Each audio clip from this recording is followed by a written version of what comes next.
Monsieur le directeur de la santé de la mère et de l'enfant, Dr Oumar Sarr, Monsieur le président fondateur de l'Association sénégalaise des gynécologues et obstétriciens, le professeur honorable Fadel Diédhiou, Monsieur le parrain, Dr Salif Guindo, mon cher oncle, le docteur Ibrahim Ndoye, je vais dire Omar Ndoye pour vous donner le nom de mon autre oncle.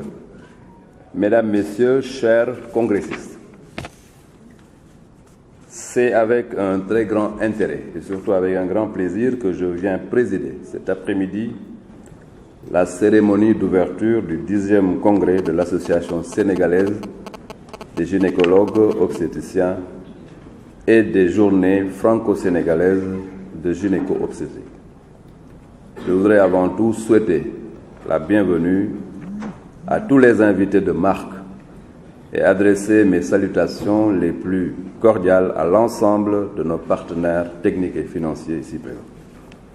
Mesdames, Messieurs, chers congressistes, la recherche perpétuelle de l'amélioration de la santé de nos populations est une option irréversible nécessitant l'implication de toutes les parties prenantes, en particulier les gynécologues, en raison de leur rôle primordial dans la réduction de la morbidité et de la mortalité maternelle et néonatale. Permettez-moi de saluer les efforts jusque-là déployés par les gynécologues et obstétriciens et les valeureuses sages-femmes qui ont permis d'enregistrer des progrès significatifs aussi bien pour la mère, l'enfant et le nouveau-né. En effet, selon les résultats des enquêtes démographiques et de santé, les ratios de mortalité maternelle ainsi que les taux de mortalité infantile et néonatale ont connu des baisses très importantes.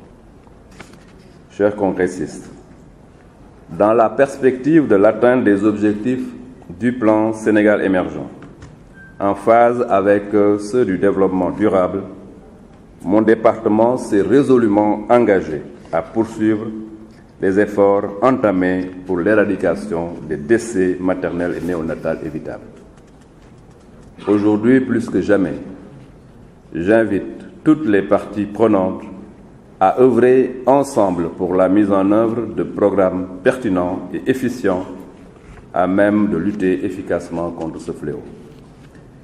L'effort du gouvernement dans le domaine se poursuivra à travers le recrutement de spécialistes, le renforcement du fonctionnement des blocs SONU, du plateau technique et des compétences du personnel, ainsi que la gratuité de la césarienne.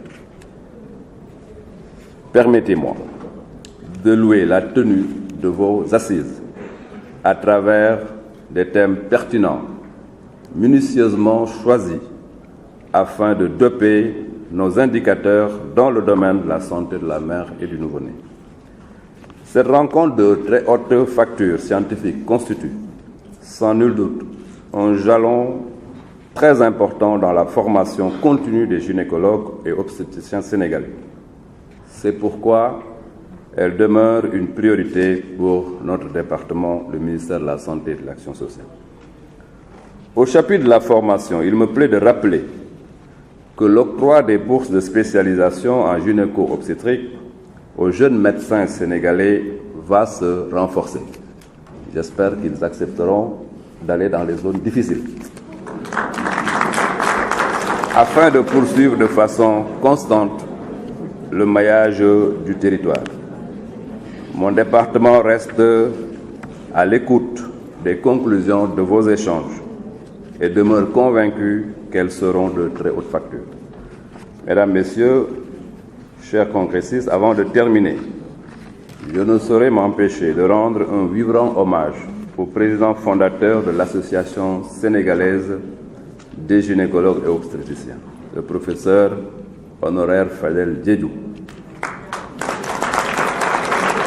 au président de l'ASGO, aux membres du comité d'organisation, aux agences de coopération pour leur implication significative à la bonne organisation de cette très grande rencontre.